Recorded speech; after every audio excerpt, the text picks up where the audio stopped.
Bonjour tout le monde, bienvenue à cette capsule du mois d'octobre de Regard sur les marchés. Je m'appelle Jean-Martin Hossan, je suis en compagnie de notre premier vice-président revenu fixe, Hugues Sauvé. Bonjour Hugues. Bonjour Jean-Martin, c'est un plaisir d'être ici avec toi aujourd'hui pour partager notre vue sur les marchés avec notre auditoire. Plaisir partagé. On va parler ce mois-ci de ce dont tout le monde parle, en fait, les élections américaines. Mais avant de passer aux élections américaines comme telles, on va faire un léger survol des marchés qui, cette année, en fait, se comportent plutôt bien. On peut dire que c'est l'inverse de 2022 où tout allait plutôt difficilement. Et cette année, comme on le voit ici, toutes les grandes classes d'actifs, donc que ce soit actions canadiennes, actions américaines, obligations canadiennes, marché monétaire, à peu près toutes les classes d'actifs se comportent plutôt bien en 2024 jusqu'à maintenant pour les 3 premiers trimestres. Et donc, Hugues, on peut dire aussi que sur le plan des banques centrales, le cycle de baisse de taux est clairement commencé. En effet, Jean-Martin, c'est une année de grand cru au niveau des marchés financiers. C'est surtout supporté par une politique monétaire beaucoup plus accommodante de la plupart des banques centrales à travers le monde. On peut le voir sur le graphique. Donc, il y a 70 des grandes banques centrales qui sont en train de baisser leur taux d'intérêt.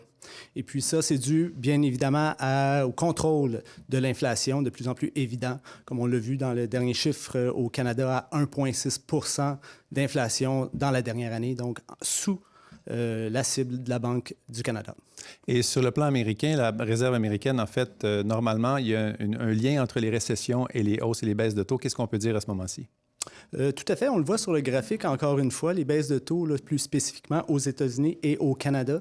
Donc, on parle de 5 baisses avec celle de cette semaine au Canada pour ramener les taux à 3,75, donc qui, évidemment, est en lien avec la fragilité de l'économie canadienne, là, que ce soit au niveau du renouvellement des hypothèques ou au niveau de la croissance de la population qui va ralentir, tandis qu'aux États-Unis, on voit encore une fois cette année une économie un petit peu plus résiliente, donc un petit peu moins de baisse de taux à ce niveau.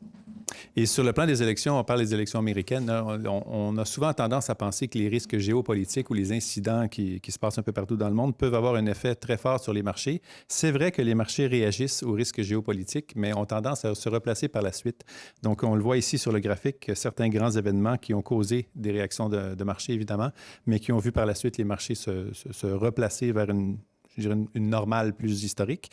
Et sur le plan de 2 pays qu'on connaît bien, la France et l'Allemagne, il y a eu un incident récent aussi similaire. Oui, tout à fait. On l'a vu lors des élections là, récemment en France. Donc, on a pivoté entre la droite, la gauche, des déficits un petit peu plus élevés. Donc, toute l'incertitude de cette situation-là a amené des écarts de crédit français versus Allemagne un petit peu plus élevés. Donc, il a créé aussi des opportunités au niveau des marchés.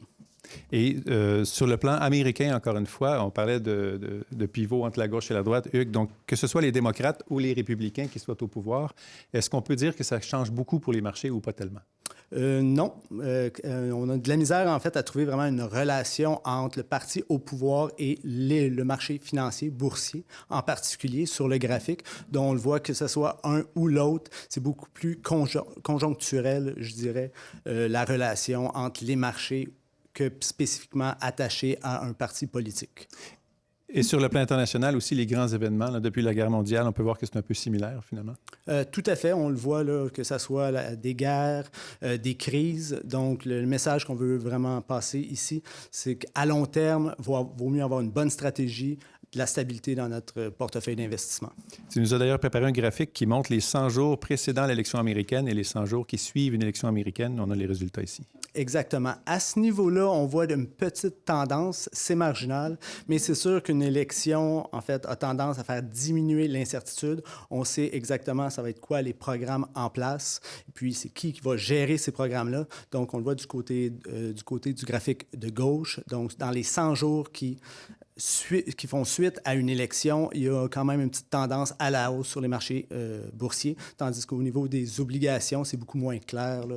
Donc, on dirait que c'est plutôt immatériel comme relation. Donc, si la relation politique n'est pas si forte, il y a quand même un élément qu'il faut garder à l'esprit, c'est les finances publiques, en fait. Et ça, là-dessus, aux États-Unis, il y a une tendance assez inquiétante, en fait. On voit ici sur le graphique le déficit ou surplus des États-Unis historiquement.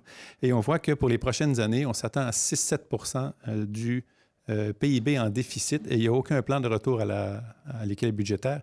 Et ça peut vraiment être inquiétant. Et sur le plan de la dette, Hugues, c'est guère plus reluisant ce qui se passe aux États-Unis. Non, en effet. Puis, il y a des questionnements qui deviennent importants concernant jusqu'à quel point le marché financier peut absorber toute cette dette-là, jusqu'à quel point ça va créer des inégalités entre riches, pauvres, entre jeunes et plus vieux.